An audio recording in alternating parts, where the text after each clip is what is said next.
This is episode number 97 of the Homeowners Show. Whether you're DIY or looking to hire, we're here to help you find the best information and options for you and your home. My name is Kevin Hackett, and here with me is Craig Williams. Hello, and welcome to the Homeowners Show. We're glad that you could join us for another spectacular, stupendous, wonderful time at the Homeowner Show studios. I don't know where you come up with these words that you use, but I write them on the palm of my hand. Well, eventually you're going to run out of them. I don't know when it's going to happen. Shouldn't have used permanent ink. Well, man, I guess I'm doing fine. I don't know where to go from there. You're either fine or you're not, Kev. Yeah, that's all it is. Yeah. For me. Well, so I actually heard from a mutual friend of ours that you actually may not be doing so fine. Well, you're going to have to give me more context than that because we have a few mutual friends. Yeah, so our mutual friend Chris told me that he has had raw liver on his hands, and that he has had some of the stinkiest things on his hands known to man. But that whatever it is that you and he got into the other day, he's never smelled anything worse. Yeah, so I'm curious as to whether it was something y'all found or did it come from you? No, thankfully it was not from me personally. Okay. Chris works with me, and we work together, and he runs the facilities where I work, and so we come back from quarantine, coronavirus, junk, whatever you want to call it, come back to work, and I walk into this kitchen area that I'm kind of responsible for, and there is this smell, and it is not pretty. Yeah. The best way I can describe it is it smelled like vomit. Which is odd because we know no one's been in there. Right. And so, but it was a different smell than like a dead animal. Right. So immediately you're thinking domestic terrorism. Yeah. I'm going, someone has come into this place and done horrible things. And so he couldn't find it. I couldn't find it. I'm going, listen, I know there's no food in here. Before all this happened, I cleared all the food out of here. Like, I know there's no food in here. And so we had an event in there on Monday night, and I wanted to change clothes before the event, so I changed clothes. I was going to go grab a bag and just stuff my old clothes in there. I opened this drawer, and I went, whoa, it's somewhere near. It's somewhere near. And so I told one of the people that was with me, I was like, you got to go smell that. You got to tell me where that's from. That's the difference between dudes and gals, right? Because if a gal smells something bad, they're going to warn everyone to stay clear of the area. Yeah. Whereas a bunch of guys, it's like, you got to go in there and smell that. Right. You've never smelled anything like this before. Exactly. No matter how bad it is, you know that they need to smell that. Right. So actually, it reminds me of a bit that Ellen DeGeneres did. I don't know if you've heard it before. She did this bit about like how bad things taste. She's like, oh, you gotta taste this. Taste how bad this really is, one of those types of things. But anyway, so the next day I called Chris and I was like, I think I found where the smell's coming from, but we got to do this together. Like, I'm not doing this on my own. And so we go in there and he goes, oh, yep, that's where it's coming from. So we open up the cabinet that was beneath this drawer. It's on a lower level. And I said, man, the only thing in there is soft drinks. That's the only thing that's in there. Cases of soft drinks. Well, I suppose that when we were gone, you kick the heat up to whatever, the air conditioner to where it's not coming on all the time, right? I guess that a few of these soft drinks busted. And it was just kind of all over the place. And it wasn't liquid anymore. Oh, no. It was like dried honey is what it was like. But it didn't smell like honey. No. I guess it's just the sugar content had... Well, it had turned. I don't know what else. I don't know what other word to use. It had turned. And it was awful. And so we took the whole thing. And I was like, Chris, I think there are actually some good cans in there still. No. And he was like, oh, no. The whole thing, They're whole all case into the trash can. We dumped it. He sprayed the thing down with some, I don't know what it was. He sprayed it down, and he was like, honestly, I don't really care what this does at the cabinet. As long as it kills that smell, we're going to get rid of this one way or the other. Either that or the cabinet's got to go. Yeah. And that could have been an option as far as we were concerned at that point. So, but it's funny because he goes, he tells me, he says, Kevin, my hand has smelled better. That's what he said as we were leaving. And he said, and honestly, I don't know if it smelled worse, but if it's still lingering today, I mean, that was over 24 hours ago at this point. He was still moaning about it today. So it was that bad. It was. So, but I can tell you what's not going to be bad. What's that? Today's episode. I agree. Today we've got a good episode. Yeah, we've got a killer guest for you guys. We have connected with our new buddy Eric up in Portland. Eric, are you back in Portland now? I am back in Portland. All right. So, and we just missed him. I mean, he was like just in Texas. Yeah, which that could be anywhere from 30 minutes to 10 hours. 10 hours, yeah. Yeah. So, but he was actually only about like 3 hours away from us. Yeah. So, but anyway, Eric is the host of At Home up there in Portland, and you're now across many radio stations now. Is that correct? Yeah, so I host Around the House with Eric G. Around the House. I'm sorry, I got that wrong. Yeah, it's all good. Yeah, so we're syndicated on the Sun Broadcast Group, so we're cruising across the northern states and working your direction. Right, and if I read right, you guys have been on the air more than a quarter of a century now, right? This show? Yeah, so we're in our 32nd season, and I'm the fourth host. And so we're creeping up from when we started counting episodes. I think we're at 970 right now. Yeah, I pulled up your podcast feed, and it was hitting 900s, and I was like, "Good Lord, this show has some legs." Yeah, yeah. So I actually listened to a podcast that's in the 1600s, but they were 3 days a week for a while, and they were doing like 30-minute segments, and then had dropped down to like 10-minute segments. I'm like, you cheated. You absolutely cheated. We're going once a week here. We can't compete with that. We can't compete with that. So yeah, and one of the things that I was listening to, and we can get into this a little bit more, is Craig. So Craig and I kind of feel like we've got an interesting niche here with what we do. Now there are a couple other people, but the direction we go with our podcast, there's not a lot of people doing it. And I've listened to a couple of your episodes, Eric, and it sounds like your episodes lean more toward the actual doing of projects. Is that it, right?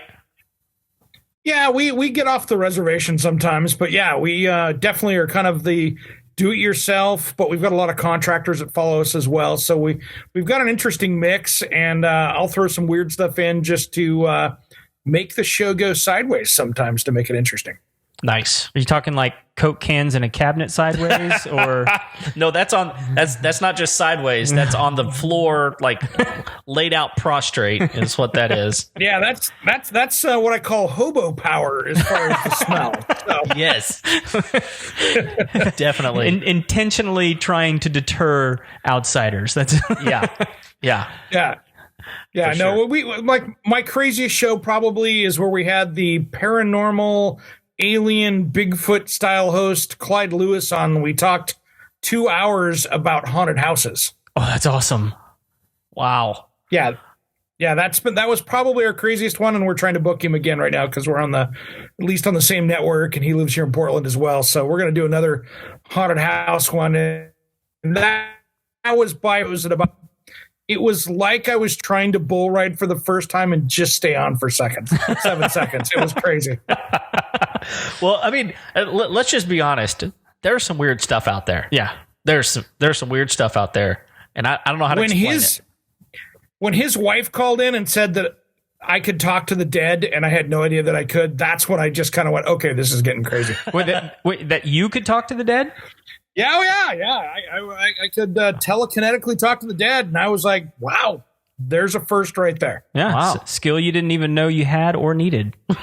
Now I gotta throw that on the resume someplace. That's right. I don't even think it's a skill I wanted. I tell you what, you put that on the resume, it'll get you an interview. No kidding. Oh man, no kidding. Well, they sound like they're actually like true believers. Like they're out ghost hunting. They're out, looking for the paranormal, the alien, the Bigfoot. I mean, like they're in it up to their necks, right? Yeah, I wouldn't say he's active in it, but I tell you what, he is such a great storyteller. I think he's on 500 or 600 stations across the country. Wow. And so he just talks to, he's kind of the interviewer, if you know what I mean. He doesn't really, he's super knowledgeable, but it's just one of those things where I knew him because we broadcast out of the same radio station. He did his radio show out of the same station as I did. So it was just one of those. And I'm like, hey, it's Halloween, and that loaded show. Okay.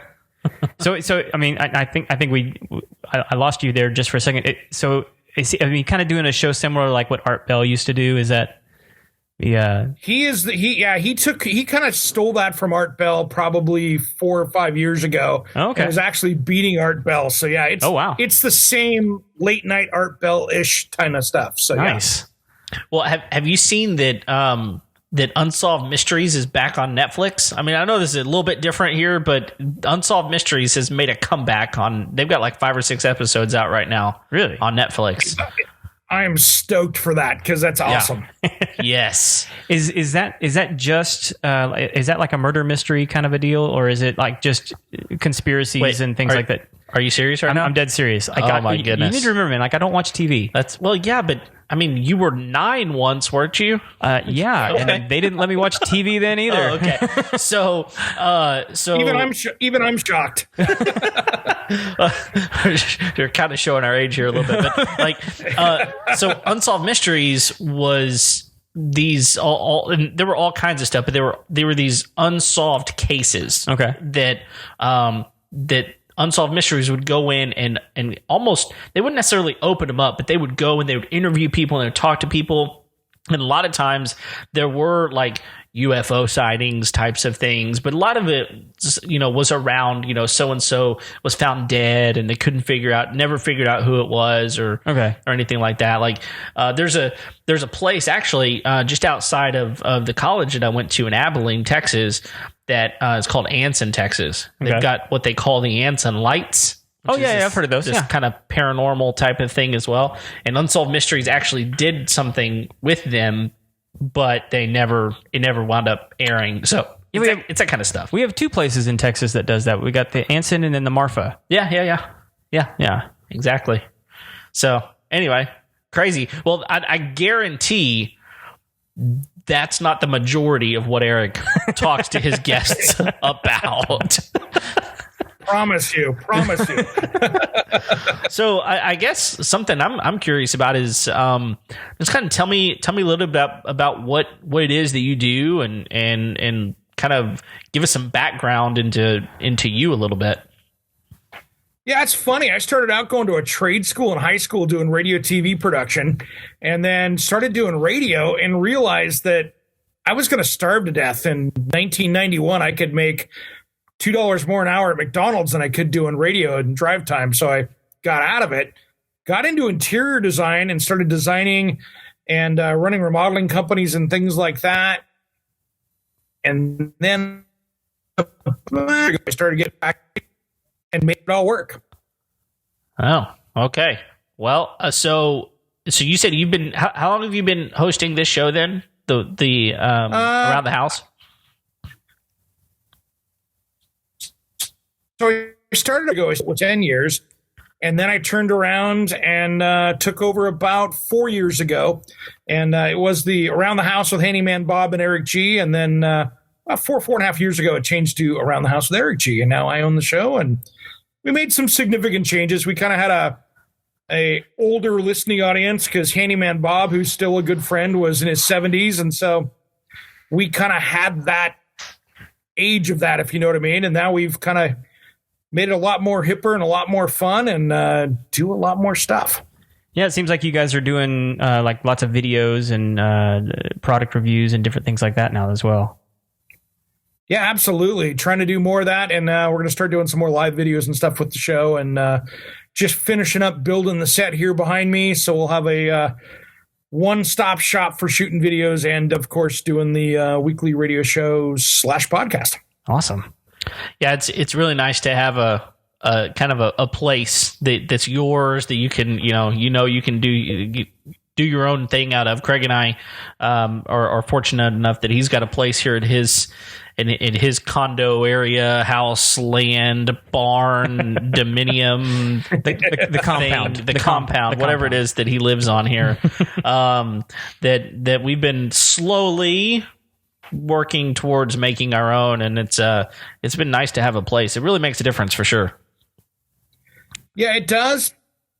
And I've been so busy for a little Fox 12 station, so I do TV segments for them. So like this morning, I was downtown at 9:00 in the morning doing a TV segment down there, and then running around. So there's always a project I'm filming this weekend, doing a deck edition, and you know how it goes. Just there's a lot going on, and we all try to keep it under control.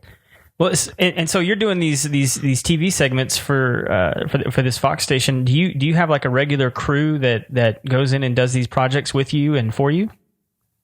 Yeah, I've got two crews. I've got the one crew that is a TV station crew that comes out and films that, and then I have because I live in Portland, I stole the Nike commercial crew that does all the Nike commercials for them here in Portland, and so.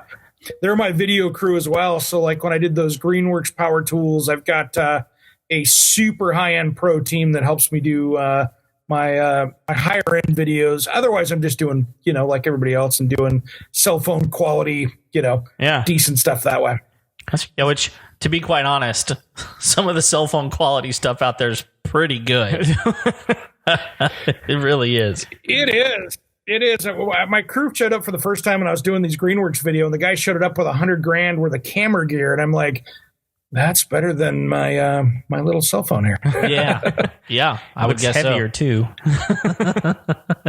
Yeah, so that's Craig. I figured out what the fundamental difference is between us and Eric G. Yes. We don't do this for money. we have to have a real job. Sounds like he's got a real job. He's got a real job. We haven't figured that we got yet. fake jobs. That's the problem. Yeah, well, we got real jobs. They're just not this podcast. Well, but I will say that the end goal is probably very, very similar, right? I mean, at the end of the day, we started this podcast because we felt like there were some things that some other people needed to know, needed to hear, needed some, someone to help guide them through the process of what does it look like to own a home. And when you have contractors come into your home, I mean, so many times you don't know whether they're reputable, whether they're not. Well, how do I know what questions to ask these people? And, at the end of the day, how do I know that a plumber who's charging me $400 is doing the same job that a plumber that's charging me $900 is doing? If they say they're going to do the same thing, parts got to be the same on a toilet, right? So, like, how do we navigate all of that? And that's kind of where we kind of jumped in here. And so I guess our end goal is kind of like, let's help people understand how to navigate owning their home a little bit. So that's awesome. And one of the reasons I was actually down in Portland, I was working with Roger Wakefield, one of your guys' star plumbers down there in Dallas. So I was shooting some videos with him, and he was telling me some of the things that he sees out there on bad plumbers. And I was totally shocked when I've been doing home improvement this whole life. And I'm like, really? A bad plumber will actually load up in his little video and show you that you've got roots in your plumbing and you don't, and they can load it up on their machine and pretend like they have it. Yep. It was shocking. Yeah. Yeah. It's nuts, man. I mean, there's always bad actors out there, and it's so difficult. Go ahead. Every trade has them. I mean, it's like everything out there. There's a couple bad of everybody out there, and that's the tough thing. And what you guys are teaching as well is how to not find those when you're looking in the trades to find those people. Because there's some amazing people out there that'll bend over backwards and do you right 100 times over. But you're just trying to dodge that 1%, 2%, or 3% out there that are trying to just take your wallet from you. Oh yeah, and all it takes is that one experience to sour you on all the rest of them. It just takes one to create a bad name. Yep.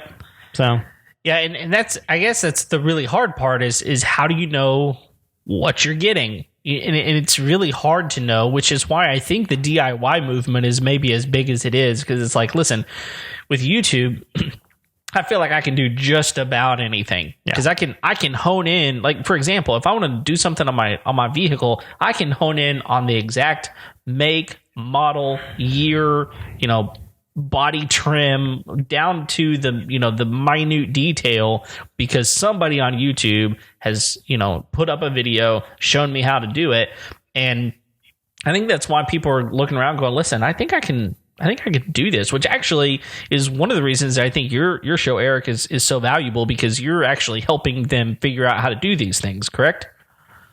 Yeah, and the problem with YouTube, though, is just like everything else, is you end up having that somebody on there that thinks they know what they're doing, but they're actually giving absolutely horrible advice of how not to do it. And so you've got to weed through YouTube as well, because there's some people on there that I'll watch a YouTube video and go, are you kidding me?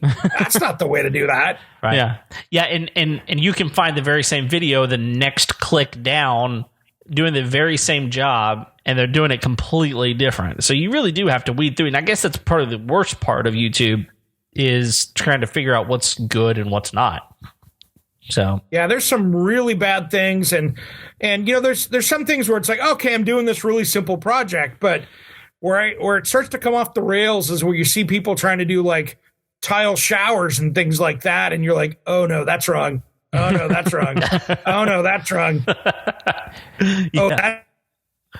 Well, yeah, bathroom tile has got to be one of the more difficult ones to actually get right. I mean, especially like if you're doing like a tub surround or like a tiled shower or something like that. I mean, like there's specific things those guys have to do in order to make sure that those things are watertight and sealed properly and have the right backing and all kinds of stuff. I think the number one wrong thing they do is the waterproofing part of it. That's the part that I'd say the most common mistake is that they, hey, I got the tile board up and I'm going to start tiling, and I'm like, you forgot the waterproof membrane in there someplace. Yeah. Yeah. And I've done some of that, and it's not the easiest stuff to put up, although just about anybody could do it if you know what you're doing. But the other thing is, like, there's so many different products out there that trying to figure out which product is going to be worth my time, be worth my effort, and at the end of the day, provide the end result that I need, which is I don't need water behind my tile, right? So, oh man, no kidding. No kidding. And it's just like, in California, they still do the hot mop tar tile. They put the shower base in and they'll come in and with a hot bucket of a tar and put tar down, and that's completely code. And I shake my head and go, man, you are the only state in the country that I think will actually let that happen. Which is weird, because that's one of the like more highly regulated states when it comes to like codes and laws and regulations, and I don't know what's wrong with tar, but like I'm picking up from your context that it may not be the best practice.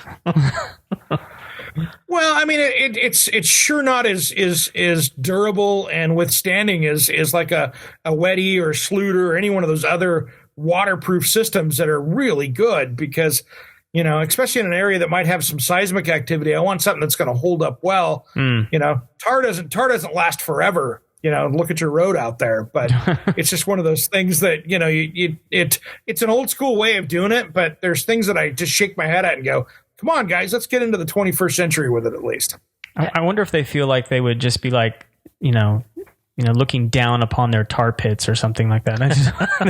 Has he actually been on your road? That's what I want to know. Come drive on my driveway. Coming into your property, it's better than it used to be. Yeah. We'll say that for sure. Oh man. So okay. So here's a question. How did you get into? I mean, you're a big part of your show is helping people know how to do things around their house or whatever. How did you learn some of this stuff? Where did you get the expertise to do some of these things? My dad was really into automotive and home improvement stuff. So as a little kid, I was, and the oldest of four boys, I was following him around and doing stuff around the house. And that's kind of where it started. But really, when I got into working in a home improvement, we had a host back in the early 90s that was called Eagle Hardware that finally got bought out about 2000 with Lowe's, and they bought it to expand out west. Well, I ended up popping around, and I started out as their door and millwork manager, and then ended up blowing my knee out and had to sit down, and I'd already taken some architectural classes in college. So I got into kitchen and bath design.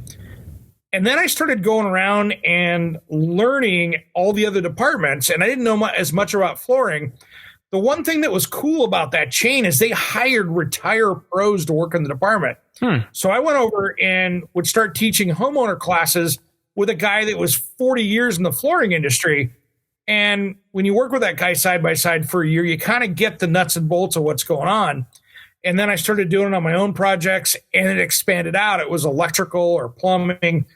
And that's kind of how I learned over the 7 or 8 years that I worked there of how to do that stuff, because I was working side by side with an electrician or a licensed plumber. And then, of course, started doing it on my own projects, and then got back into home improvement radio. So you were essentially leveraging 40 years of experience from these guys and just picking up everything you could along the way. I mean, that's incredible. Yeah, I mean, there were guys that they were retired and they were bored after they'd sold their 40-person crew doing electrical, and they were working at Eagle Hardware. And man, I was doing everything they had a locksmith on site, so you would sit there and walk in, and if he was getting buried, I'd come over and learn how to key locks. And I mean, it was just any place that I could sponge in more home improvement information, I was trying to take it in. And there's not like there's a lack of things to pick up. I mean, there's... and it always changes. That's the fun part. Yeah. And so, I mean, like us being in Texas, I mean, like we'd be remiss if we didn't ask you, like, what are some of the big things that you guys have to deal with up in the Portland area?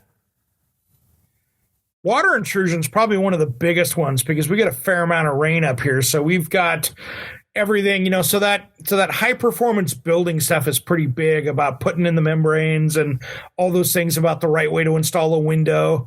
And then water intrusion in the basement is another big one because, we get our share of rain up here. It's about what we get in New York City, but we can have 40 days of constant drizzle, and that's where that stuff just kind of permeates things. And so you got to be really careful with, if somebody installs a window incorrectly, 2 years later, you can have that whole cavity rotted out all the way down to the sill plate. Wow. Well, so, are basements kind of a standard issue in the area then?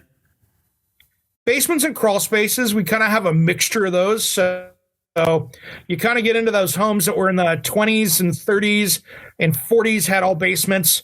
Got into the 70s, you might have had crawl spaces, and then now they're trying to put more basements in. So we've got a mix of those. It's not like in California where there are no basements in many places, but water's a big problem around here, and it's one of those things that lead to big mold problems when you're not careful with it.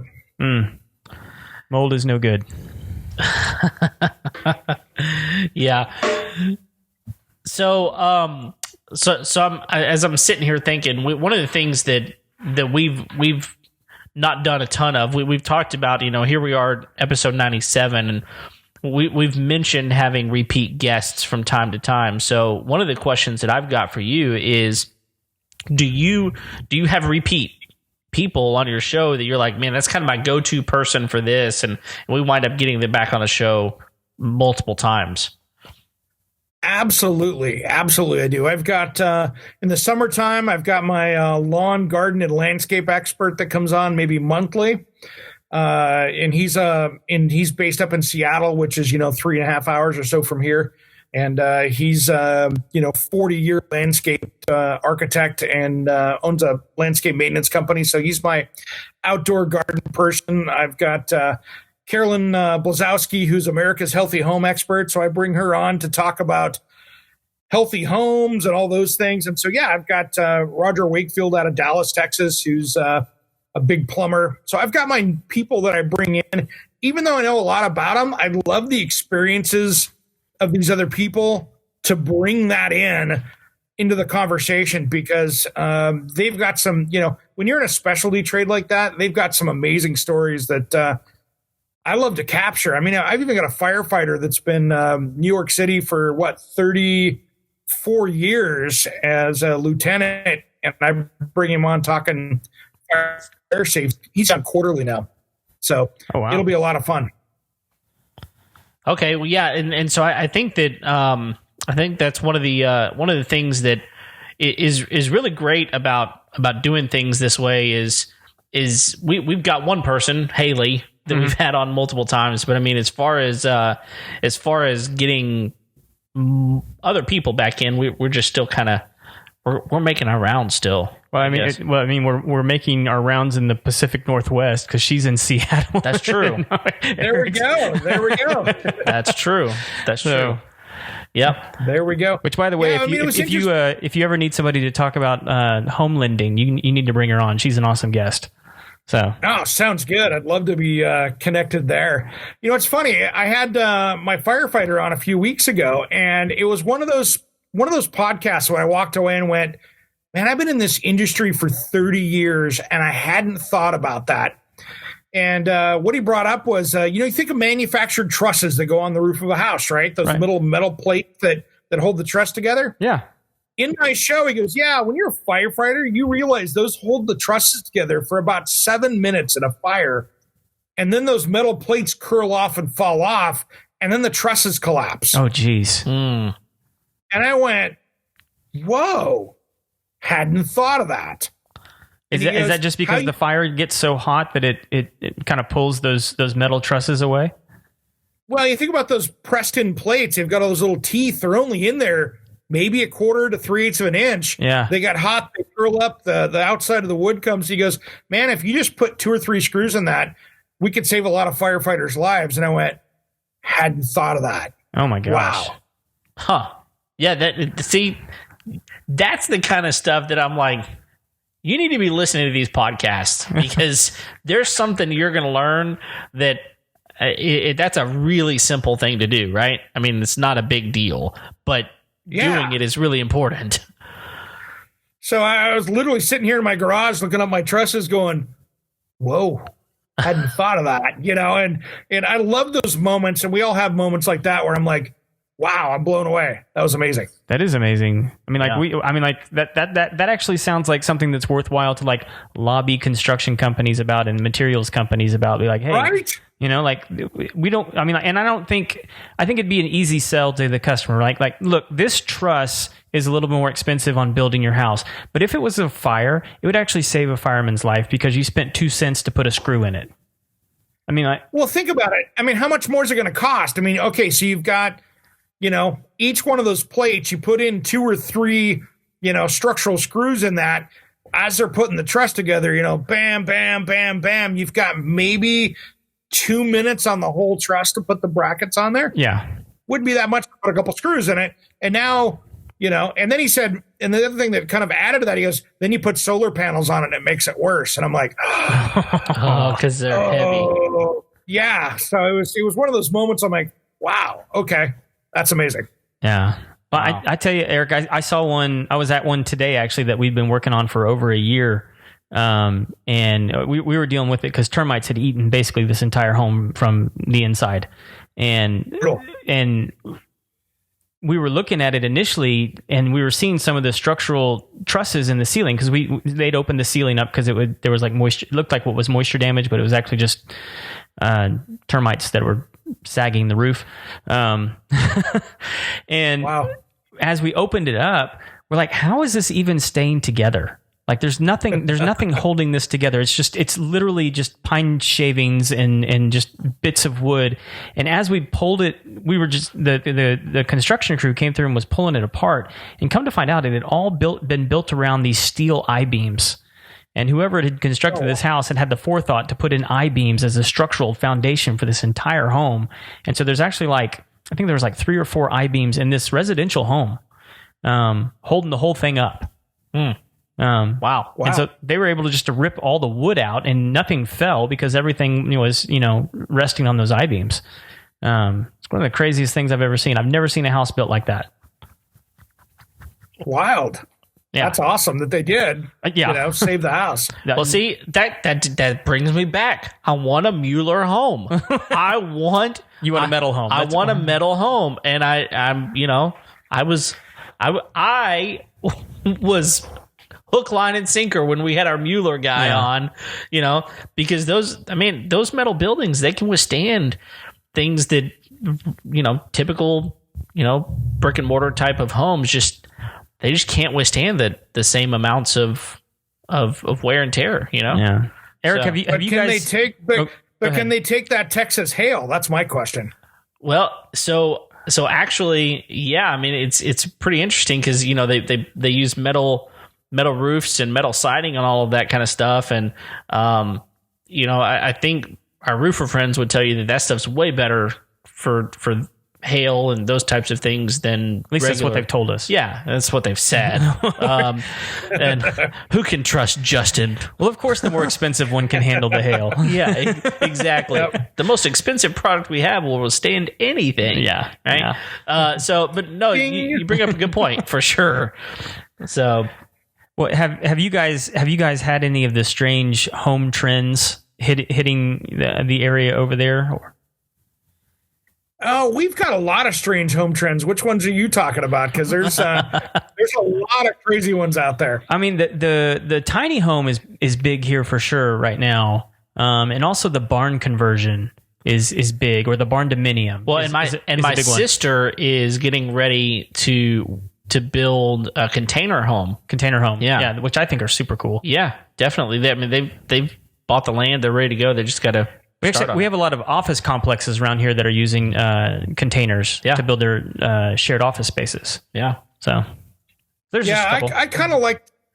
I kind of heckle container people. Like, I'm going to build the world out of pallets. It's the same kind of thing. Yes. Yes. I put them in the same people. I mean, and we're going to pop over into. I'm a administrator on a couple different social media groups out there. Okay. And there was one that I was on, I can't remember administrator in, and this lady was trying to build a square pool out of pallets. Oh no. And you can see this, the physics of this doesn't work. And she literally had stacked pallets up around the ends outside of it that were, 4 feet high, and was going to fill this 12 by 24 pool up with a tarp on the inside, hoping the pallets were going to hold this together. Oh my gosh. And it was under her patio right up against her house. And I'm like, can you do a live stream video? Because as soon as I told her it was not going to work, of course the obscenity started going in the group. And I'm like, no, really, you're going to put 3,000 gallons of water in your basement or crawl space, because this is not going to work. I promise you. And for some reason it manages to hold water for like 5 minutes, when you jump in, it's going to kill you. Oh yeah. I was just, and plus there's not a basement foundation wall that's designed to put that kind of weight on a patio right outside of it. And I was just like, there's 1,000 reasons why this is going to go wrong. And I would have paid probably $100 to have a live stream video of this whole thing happening, because that would have been the best pay-per-view of all mankind for DIY. You would have banked on that $100 that you spent just on the the views that you get off of that video. It would have been the best home improvement. Yeah, I did, because she was so set on her ways that this was going to work. And I'm like, there's no way. She didn't even put plywood on the inside. It was just pallets. I'm like, you realize that plastic is going to push around the gaps of the pallets. And she posted up being all proud and didn't want to hear a word about it. It was epic. Well, I'm kind of like, listen, because I'm a member of some of these DIY type of places on Facebook, and I'm always amazed at the people that will post pictures and say, hey, look at what I'm about to work on, knowing full well that this has like 16,000 members, right? And many of them are contractors and people that actually know what they're doing. They come in and they say, listen, if I were you, I would do this. And they're like, screw you. You don't know what you're talking about. And it's like, why did you even post this right now? What is wrong with you? You know? This is not the public affirmation group. This is my gosh. That and my number one pet peeves on this group is show me your ...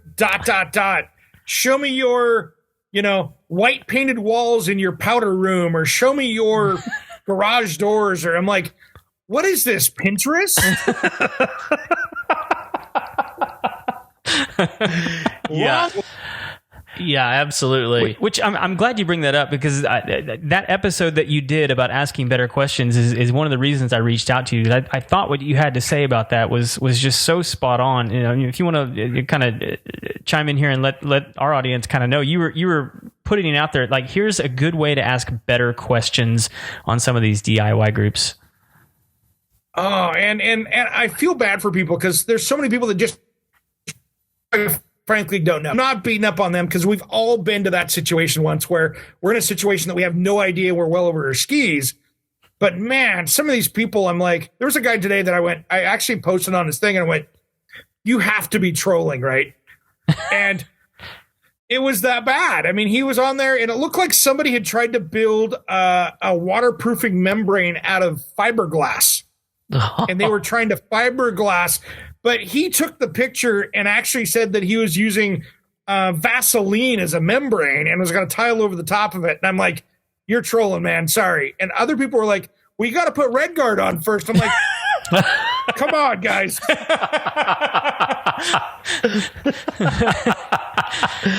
At some point, you have to recognize this person is not serious. Wow. Just so jumped right over the Vaseline part, I guess. One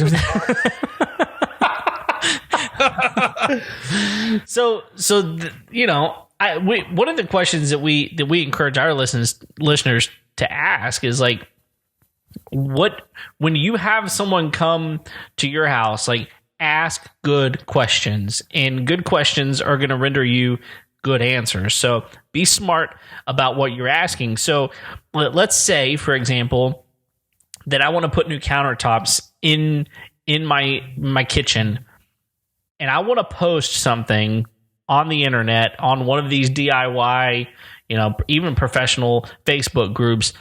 What is the best way to ask that question?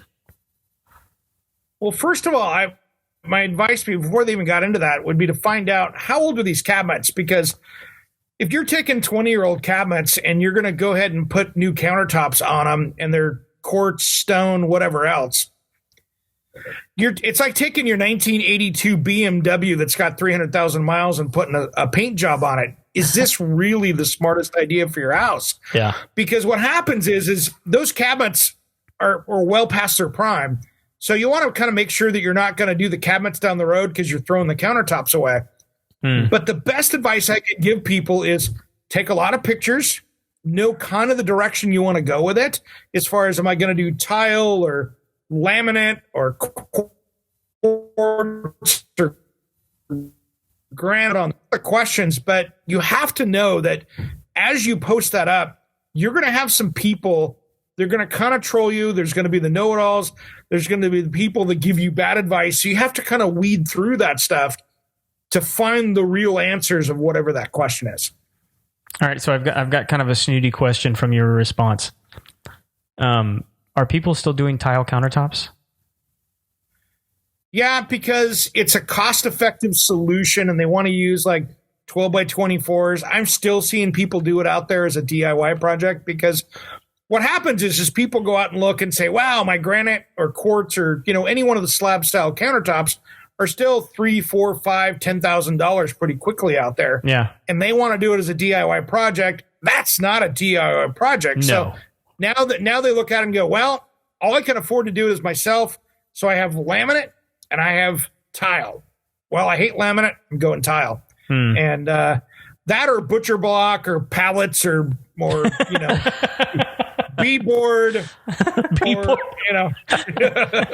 Well, or I mean, fair. I mean, it is somewhat cost effective to do concrete, isn't it? It is. You got to have some pretty good DIY skills because the forms you build have to be spot on. There is no making that up. I learned how to do kind of concrete countertops, but the guy that kind of out of San Francisco, Futong, he has Chang Design, and so he's got a great resource, and I've always leaned on that for doing concrete because he does. If you look him up, he's got the Bible, and he sells all of the materials for doing concrete countertops right. Huh. And so that's the guy that if I have to go do any concrete stuff, and I've done it before, I just go over to his website and take a look at that because it's a master's course in concrete.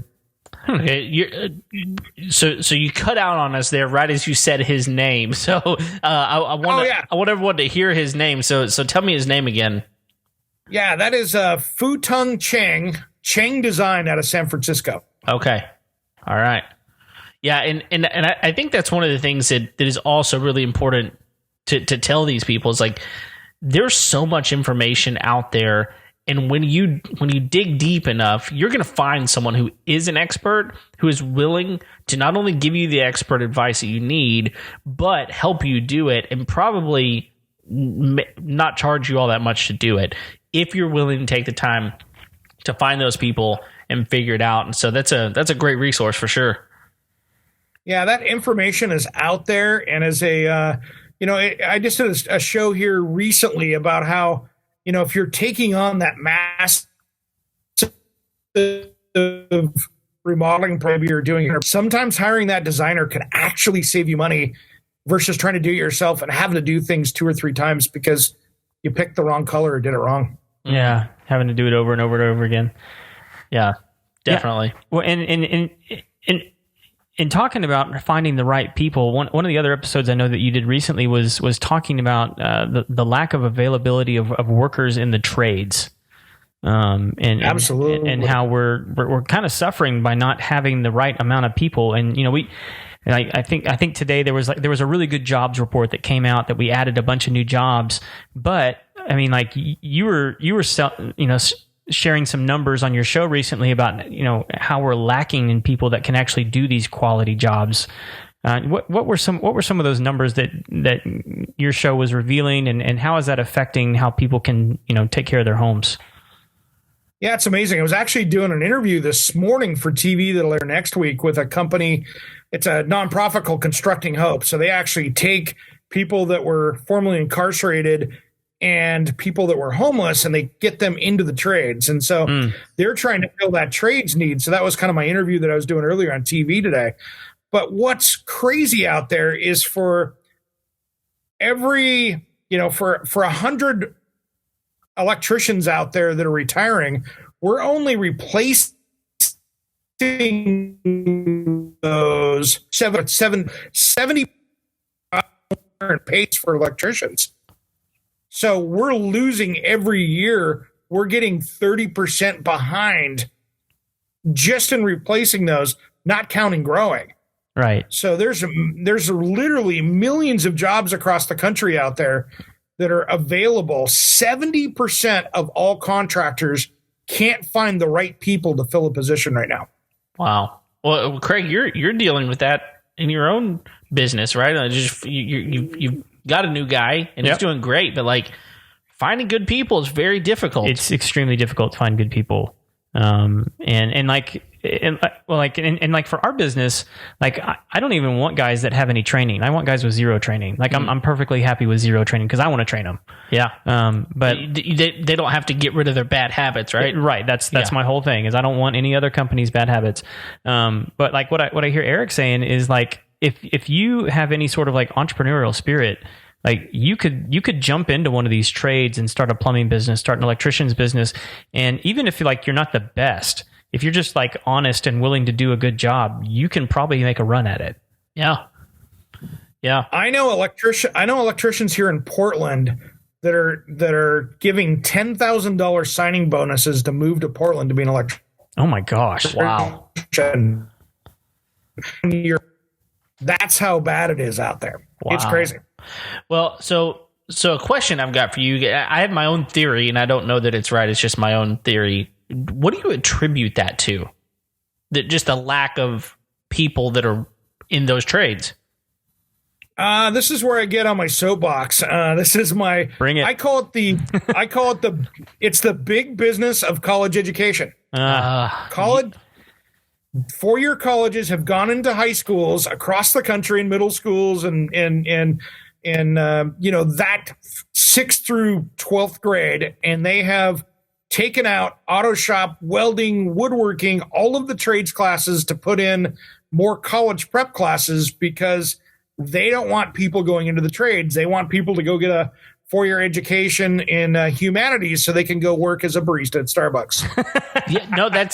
You're exactly right. In fact, Craig and I talk about this often about how, there's so many things in this world that you can do without a college degree. And, oh, by the way, college is not for everyone. I'll just say that I've got a relative. I'm not going to say who it is. I've got a relative who, as a sophomore in high school, made a 33 on his ACT. Okay, the guy's a freaking genius. Goes to college and can't do it. He just can't do it because college is not for him. And he wound up becoming an electrician and was extremely good at it. So, you're right. Like, it's not for everyone. It's really interesting that your thought process is very similar to mine. We've taken the trades out of high schools, right? I mean, so now we're teaching, computer skills and business skills and these sorts of things, but we're not. I mean, auto mechanic shop is not a thing anymore. Wood shop is not a thing anymore. Now, I will say there are a few schools that I know of that are bringing some of those things back, but they're still few and far between. And I actually heard a senator. This was about 10 years ago. Was talking and said, what we need is to encourage every single one of our kids to be doctors and lawyers and make something out of themselves. And I about threw up in my mouth because I was like, like, you've got to be kidding me. First of all, that's absolutely not what we need. We do not need a world full of doctors and lawyers. And secondly, that is a ridiculous statement. Yeah. So he obviously owned Porsche stock, but that's what he was trying to do. Yeah. But here's the thing. But you have a great example. I mean, my old co-host, Handyman Bob, ended up, showed up at one of the high schools here and showed up for Career Skills Day. So he showed up for Career Skills Day, and the principal is up there introducing all these people. Or the guy that owned this big plumbing company got up there. The principal introduces him and says, well, guys, if you don't go to college and you don't do well in school, you can always be a plumber, and he's here to talk to you. Oh, my gosh. Well, she walked off the stage. He gets up there and says, and kids, if you really want to make a lot of money, you can be a plumber because I make twice the amount of money she does, and I own a multi-million company. So if you want to go spend $100,000 in school and spend 8 more years in school to go get that doctorate, you can go do what she does. And by age 30, I was making more than she is now. Yeah. So you make the choice. Totally hammered on her. And good. I was totally shocked over that because she, quite frankly, well deserved it. Yeah, she did. Absolutely. Drops the mic, walks off stage. And this is, and I feel like this conversation I've had with several young guys on repeat. So many times I talk to guys and I'm like, well, and you have that same conversation, like, well, what do you want to do? You're like, what do you want for yourself? What do you want to end up doing, being, all this kind of stuff? And then they kind of share with you, what it is that they want to do. And I say, oh, cool. What are you doing about that? And they're like, well, I'm going to school. And then you talk to them and like what they're going to school for has nothing to do with what it is that the job that they want actually entails. And so I've got a fix for that. Here's what they need to do. I would pass legislatively a bill if college aid you have to submit a business plan with that of how you're going to make that money back and make a career out of what your education is. Mm-hmm. Because it should be like you and I and everybody else going to get a business loan. Okay, you want money to do something great. Please explain out to us how this makes sense. No, that's a great idea. That's a great idea because what it would do is it would deter a lot of people because they don't know the answer to that question, right? I don't have an option for that. Yeah. Yeah, and if you don't, then why are you going to go spend $100,000 on college when you don't have a way to even pay that loan back, let alone be a member of society using that degree? Well, and here's what boggles my mind about this every time is when I talk to these guys and I finally figured out what it is that they want to do, I usually know somebody that's doing what it is that they want to do. And so I'll say, why don't you go talk to Paul? Paul's a good guy. He knows what he's doing. He'd be happy to talk to you about this. And they won't do it because it's not, it doesn't come with a degree, but they won't go have a conversation.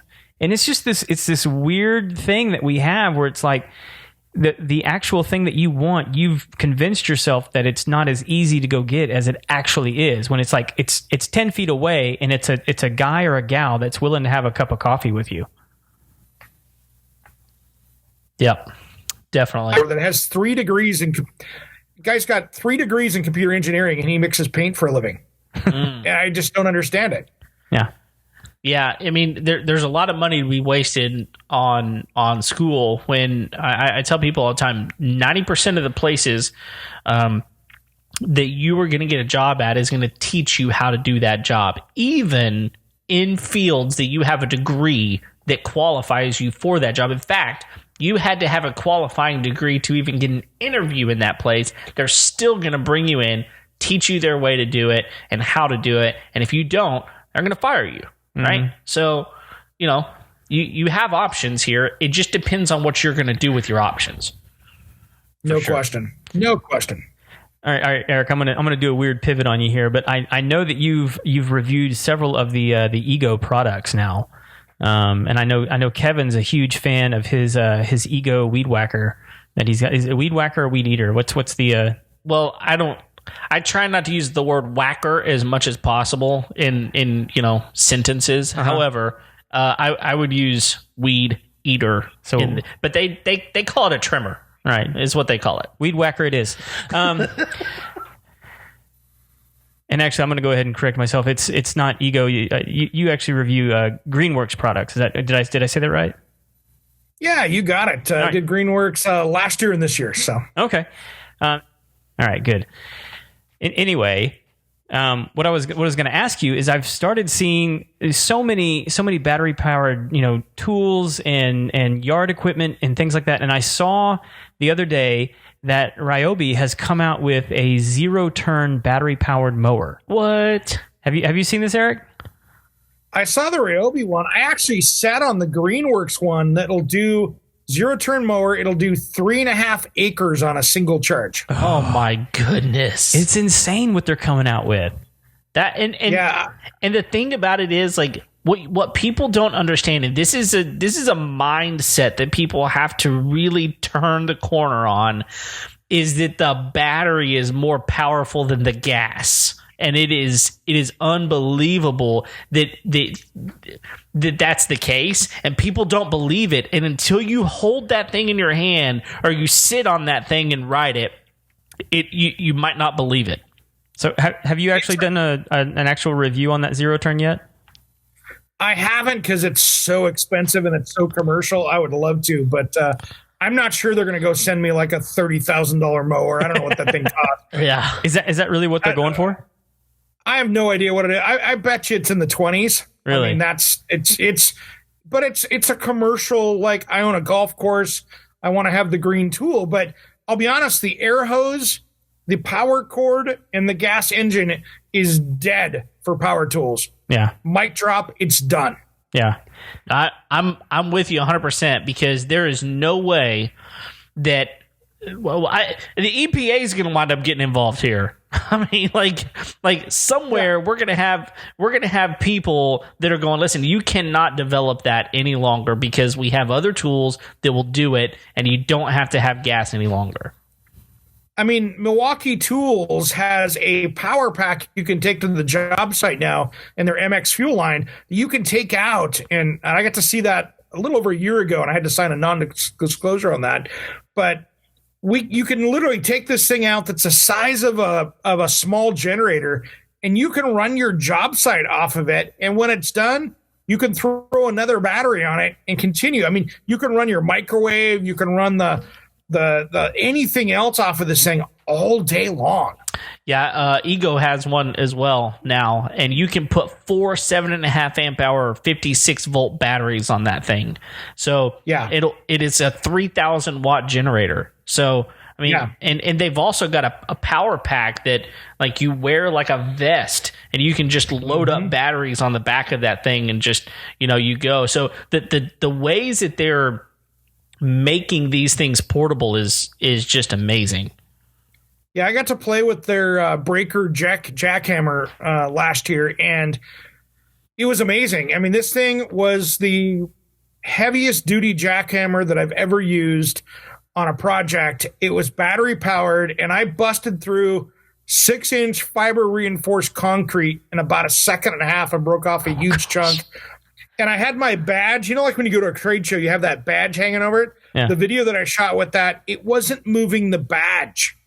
It was like I was holding, couldn't feel the jackhammer hitting. It was, if you were out there working on a job site, you could use this thing for 10 hours and not be tired. Oh my goodness. Well, I don't understand why. I mean, just to back up, that Ryobi zero turn, I think it's going for about $3,500, $4,000. Really? That's actually somewhat competitive too. And that's why I noticed it. I was like, this pricing is not far off from like the gas one, which I mean, so if it has any like utility, I mean, like the gas ones are just done. Yeah. The one I was looking at was your professional lawn care. It had like a multi fold up deck. It was probably a 10-foot deck. Okay, yeah. So like that's and so like that's why you're saying 30,000, because I mean that's a professional rig that usually you put like a diesel motor on or something. Correct. So yeah, this was I'm the one I was looking at. It's like a 42-inch deck. For like that's awesome. And the only downside though is I've seen some of them for sale already on like Facebook Marketplace. Oh no! And I'm like, that's not a good sign. No. Well, it's like anything. Don't buy the first generation, right? Wait till that second generation comes out. So, yeah, I mean it's crazy. Like this new MX Fuel that I was playing with. I mean, it's a 3,600 watt supply that you can use all day long. It's like a generator. It'll actually, if you think about it, they designed that tool to outperform a generator without having to put gas in it. So if you put a Honda generator right next to it and you put their battery powered next to it, it will outlast that Honda, because you'll have to put fuel in that Honda before you have to change that battery. Yeah, and that's how they designed it. Yeah, that Milwaukee stuff that they're coming out with is pretty nutso, right? I mean, they've got that high performance chainsaw that they've been ramping up right now, and that thing looks incredible. It's hanging on my wall right over the top. If you look at my picture up there, it's hiding up. Yep. Nice. Well, I was actually really close. I was doing some work in my backyard. I need a chainsaw, and all I have, because I mean, I've always just lived in a residential neighborhood house, right? All I had was a 16-inch electric chainsaw. Now, it does a pretty dang good job actually, but I was this close to going out and buying the Ego just to have it, because I already had a battery for the thing. I was that close to going to get it, because these battery powered chainsaws are doing unbelievable things, and not only that, they're a lot quieter, they're a lot lighter to handle, and like you're talking about that generator, it's a tool, it's like a generator, it doesn't make any noise. So you're out there on a job site, it doesn't make any noise, and you're not pissing anybody off because you're running a generator the whole time. Yeah, I own the Milwaukee, I own the DeWalt, and I own the Greenworks. And I'll be honest, the Milwaukee's the best one. Probably my second. It's close to a tie between the Greenworks and the and the DeWalt. But the advantage to the Greenworks is that's a 60 volt chainsaw versus a 20 volt. So it's kind of two different classes when it comes down to it. Well, and so what is the Milwaukee running? Is it still on their 18 volt system, or is that what are they using? It's an 18. It's an 18, but they're using a 9 amp hour battery in it, so it's a big battery. Yeah, that's one of the cool things about the Milwaukee, that they really have an advantage over these other companies that are just doing lawn tools, is that they've got a whole lot of power tools that, a drill and an impact driver and a flashlight and all these things. It's the same battery for all of those. So, man, you can completely outfit your entire garage with a Milwaukee battery, and Milwaukee makes some of the best tools on the planet. Yeah, that Milwaukee 18 volt will outperform, in my experience, the Flex Volt by DeWalt, which technically has more, 3 times as many volts, but they have computers in those batteries that help regulate and give you power when you need it, and it's just smarter use of the power. Yeah. It's insane what they're doing with this stuff, man. Yeah, and that's why it's hard for people to understand that it is more powerful than a gas motor. And it doesn't make sense to us, because we're looking at double A's going, well, I can change my TV with this remote. It's a completely different type of battery that we're talking about here. I mean, I'll be honest, and it's funny you bring this up, because tomorrow morning, after I get my podcast stuff mixed up for Saturday, I'm actually throwing on Facebook Marketplace the last of my corded power tools and my air tools, because I just, quite frankly, I haven't used them in a year, and why do I need them? Yeah. You don't. That's the answer. Yeah, when I started seeing 18 and 16 gauge nail guns, and then like framing nail guns that you can do with battery powered tools, I was like, yeah, I don't need the air compressor anymore. No.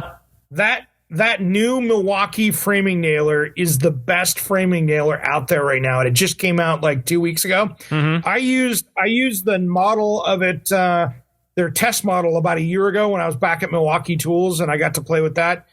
I can land 3 16-penny nails a second with that thing, and it just fires and fires and fires until you're out of nails. Wow. Jeez. And you're not dragging a hose anywhere. Yeah, that's the big one. I mean, not getting tangled up in that thing. Or, sorry, Pass Load, you guys make a great product, but I don't have to put cartridges in there either. Yeah. So, right. I mean, there's so many advantages to these tools that are coming out. So, we did a review on the Ego Trimmer just because, I had bought one, and I was so impressed with it. So we did a review on it, and I know a couple of people that went out and bought it just based on our review. And I just encourage people that are out there, stop buying the gas stuff. You're in the long run, you might pay a little bit more for the tool, but you're not paying for gas. You're not paying for maintenance. You're not paying for so many things that are going to wind up saving you money over time. And oh, by the way, it's better for the environment. So you add all of those things up, it's a no-brainer. I always fought people out there saying, oh, you should ban the gas-powered leaf blowers. There is no reason to own a gas-powered leaf blower anymore. Nope. They're so quiet. I mean, you just don't need the electric ones will outperform it every single time. And I don't care what brand you're looking at. There are multiple brands now that'll outperform the gas ones. Yep. So lighter, quieter. Well, and this is so much better. This is why I keep telling people, like, I'm gonna get the Tesla truck. Yeah, I'm gonna. I mean, like, everyone that I know that has a Tesla is like, look, it's better designed, it's got more power, it's faster. You'll just like it more. Yeah, yeah. And I don't want to, because I like working on cars. I do. Yeah. Well, man, we could probably go on and on and on, and we, I mentioned it earlier. We probably will need to get you back on the show. It's been a blast talking to you, but we can't let any of our guests go before we do something, we do with every single one of our guests, and we call it the Final Four. The Final Four. That's right. So these are the Final Four questions that we ask each and every one of our guests, and you are the next victim. And by we mean Kevin. Nice. Yeah, well, that's just because Craig doesn't remember the questions. So, Nope. So here are the questions that we have got. The first one is this. What is the must-have tool that you will not leave your house without? We didn't even give him a minute. I sure love my multi-tool. I love my multi-tool for cutting stuff. I mean, that is one that is for cutting an electrical or doing a quick trim on stuff. That is probably one of my favorite tools that I have. And I'm talking about the battery-powered kind of fine, multi-tool that will sit there and cut and vibrate those things. That is that power tool that does all the things that I needed to do. Man, most really good contractors that I run into almost always have that like nearby on a job site. Like there's so many things you can do with that thing. It's unbelievable. They call it a multi-tool for a reason. Yeah. So yeah, it's awesome. What brand are you rocking there? Well, Milwaukee sends me tools, so and quite frankly, it's awesome. So I have a lot of red tools in my shop. All right. How do we get on that list, Eric? We'll talk about. Right. It's not that hard. I'll help you guys out. So. Right. Awesome. That would be great. I bought my first Milwaukee tool. It was a router for woodworking, nice. And man, it's one of my favorite tools in my entire garage. So anyway, all right, cool. We're gonna move on to the second question here. So this is the question: what's a project you've walked away from? So when we first wrote this question, we had in our minds, what is a job around your house that you started that you called in somebody else to finish because you're like, listen, I just can't finish this job. But over time, when we ask this question, what's a job you walked away from? So many people think of careers like, oh, I walked away from that job because I landed this job. It was way better than that. So we'll let you go either direction. What's a job you've walked away from? There's only really one job that I've walked away from, and that was replacing my old split main panel here in the house. I was going to have some with the city and the power company. I went, I'm calling in the expert on this one because I had to move the panel about 6 feet over, and the power line was going to have to be moved. And oh, wow. There was a lot going on. And quite frankly, I was in the middle of remodeling my own house. And I called in the electrician to make sure that it got done correctly. Heck yeah. Yeah, I'm not trying to touch that thing. One of the things that we talk about in the show is like we call electricians. Yes, we call electricians. Now, I'm not afraid to do electrician types of things on some stuff, but at the end of the day, it is so easy to mess up, and if you mess up bad, it is a moment away, right? The thing that blew my mind is when the Portland Public Electric Company came up and they had to cut the weatherhead loose. The power is onto my house. He's up there in his bucket truck. He grabs his clippers, cuts the line to the power to my house, and drops it on the ground so they could move it over. And he just had gloves on, and the power was hot. And I'm like, you've been doing this for 40 years, brother. And wow, I would never have tried that. Right. No, but those guys are crazy. They're crazy. Yeah. My brother-in-law is one of them. He's crazy. But I was as most brother-in-laws are. I was like, that's true. Yeah. You know the difference between in-laws and outlaws, right? I would love to know. Well, you cut out on us right as you told us the punchline. You cut out on us. So please tell me the difference between in-laws and outlaws one more time. Outlaws are wanted. That's good. That's good. Oh, man. Good one. All right. On to the third question. How do you wind down at the end of a long day? This is going to sound super campy, but I jump on the home improvement groups and start commenting. Oh, yeah. Nice. Yeah. And honestly, like one of the things that I found is that's actually really good for you as a business person as well as, man, it's somewhat therapeutic seeing how stupid people are out there sometimes. Oh. Well, I'm not palette lady, so I'm doing all right. No. They're not stupid. They're content creators. Yeah. Someone's lied to them. Yep. All right. Fourth question. Last question. I know here. this one. Okay. I know this one. Oh, you remember the question? I remember this question. Okay. I'm going to give you, Wow. I'm going to pass the reins over to you. All right. I should. I wrote it. What's one of the best pieces of wisdom or advice you've ever received? Know how the project's going to finish before you start it. Mm-hmm. That's a good one. Yeah. No, that's really good. So I've been I've been going through Aaron Franklin's masterclass. So well, first of all, Texas barbecue, it's hard to beat in general, and Aaron Franklin is truly the master. And one of the things that he does so well is he sits there and he writes out where he wants his cook to finish, and then he backtracks from there. And I think that there's a life lesson in that, not just in cooking a good brisket, but just in projects in general, for sure. Well, it's funny. So one of my best friends does the only national barbecue radio show. Oh wow. And so he brings all of those guys on there, from AmazingRibs.com to all those different guys out there. So him and I trade with him. He gets me meat. We horse trade a little bit between us. But I've gotten to meet a lot of those professional barbecue guys, and there's a very big art to that. Oh yeah, there is no doubt. I mean, I've smoked my fair share of meats, and so has Craig. And man, to get those perfectly consistent like they do each and every time, it's absolutely fascinating to see them do it, for sure. So, all right, Eric, we got the secret and fifth and final question of the final four, which makes no numerical sense, but people have come to expect it on the show.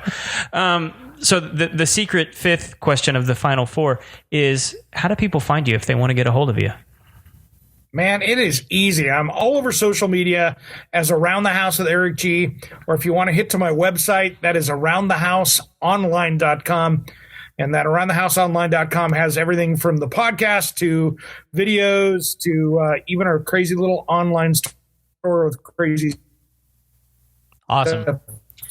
And do you on your website, do you have links to your Facebook groups that you oversee? Yeah, I have a lot of those on there. I still have to add the one that I've got two different ones. I have Around the House Nation, which is our little closed group that we have for Around the House, which is my radio show. And then I'm one of the moderators for DIY home improvement projects, which is one of the big ones that are out there. And I help Cindy Hagman, who started that group, do that. So there's about a dozen of us that help on that page right there. But there's a lot of great groups out there on social media.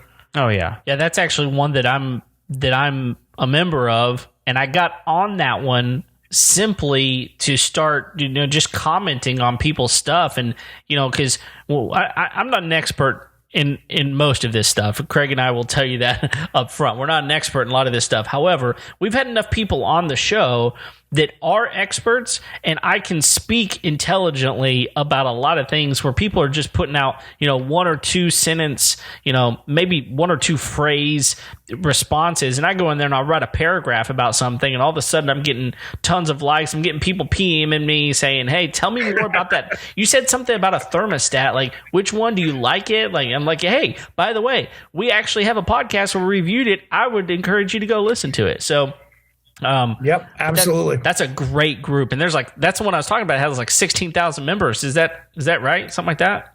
Yeah, something like that. There's a ton in there, and Cindy does a great job because she keeps people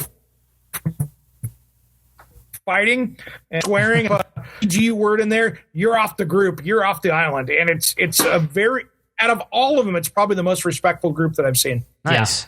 Yeah, it's a good one. All right, so real quick, one other thing I saw this week that might have gotten you into a little bit of trouble.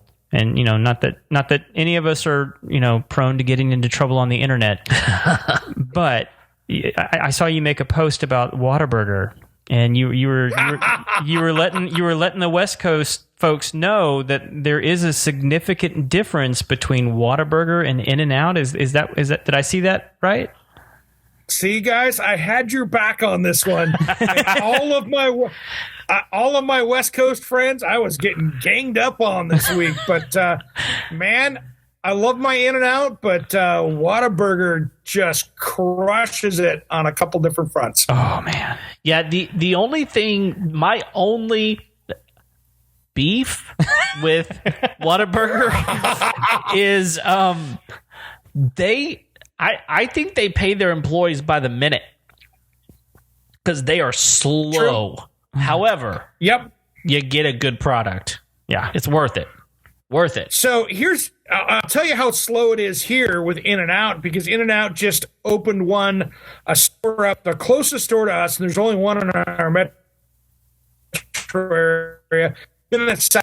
And I'm on a social media group there where it's literally a 45 to 150 minute wait to get through drive-through, because it's the only one within 500 miles of here.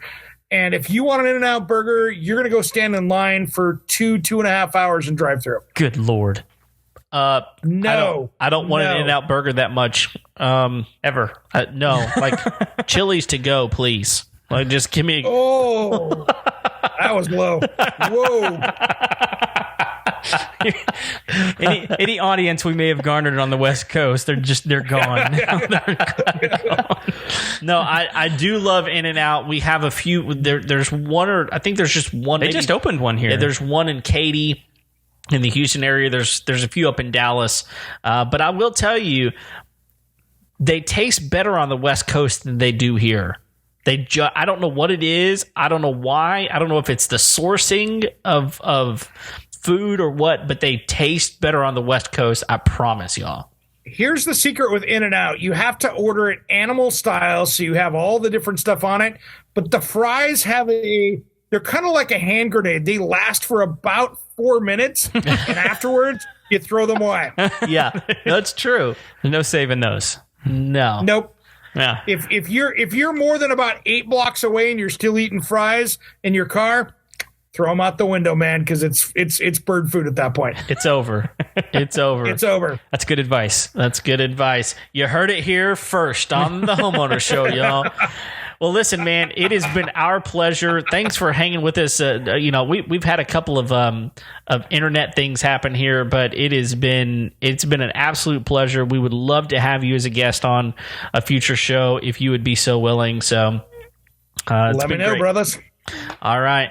Well, listen, if you have not already, please go ahead and hit the like button. Go ahead and share this podcast if you have not already.